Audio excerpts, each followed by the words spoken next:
Kamusta mga kahashira? Ngayon ay makikipagpanaan tayo sa mga batang pasaway. Instant kill na naman mga kahashira. Walang kamalay-malay tong batang demonyo na nasa likod na niya ako.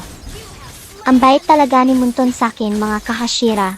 Mga batang demonyo ang binibigay niya sakin na kalaban para wag ako lumipat sa HOK.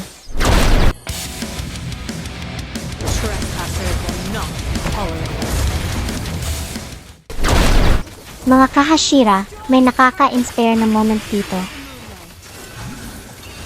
Mabait at mapagmahal pala tong si Leomord sa mga hayop. Pinatakas niya yung kabayo para hindi na madamay sa kaingotan niya.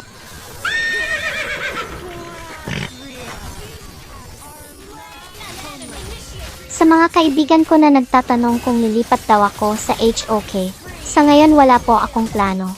Bukod sa hindi ko ma-appreciate yung graphics niya, hindi pa fully developed yung laro. Saka kitang-kita naman na pinaghalo-halo at ginaya lang yung mga skill niya sa ML, kaya ang sagot ko po ay hindi sa ngayon.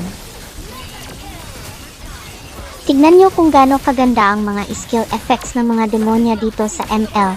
Para sa akin mas enjoyable kalaro ang mga demonya dito sa ngayon.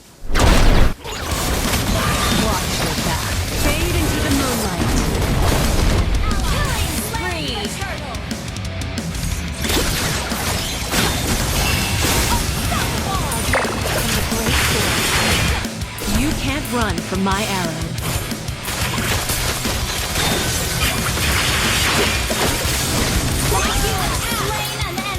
Bow before the glory of the moon goddess.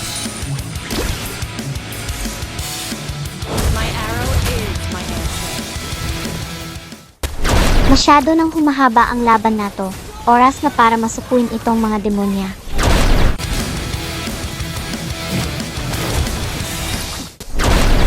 Kung umabot ka sa punto ng video na to, baka naman pwedeng makahingi ng likes mula sa'yo. Maraming salamat sa panonood. Dito na lang muna at hanggang sa muli.